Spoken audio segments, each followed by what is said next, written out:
nyaata akka arsiisan tun jirre bar boorana dhayituu sin jiruu sin jee Harargee dhayituu sin jiru nyaanni akka arsiisan nyaanni akka isaan dubartiin isaanii tolchitu san taphattaati hin jiruu sin jee nam tokko hin qabu bar baraadaa kophaati tasaanii sanii akka waan nyaata gartee muumma qofaa tolfame si galee walaa jimma dhaqii Harargee dhaqii Ilubaabuur dhaqii Wallagga dhaqii Walloo dhaqii maal dhaqii nyaata akka arsiisan akkanaa kana ni qabna warra ja'u nagarre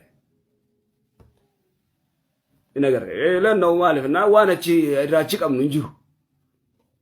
waan achi qabnu hin jiru akkas tanaafi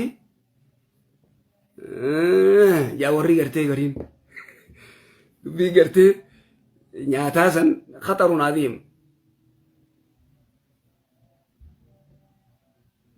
khatara dubbii amma dubbii ajandaa nyaataa kan keessaa nu baasa amma wa'amal maa shi'ta fa innaka mujzin bihi wa'amal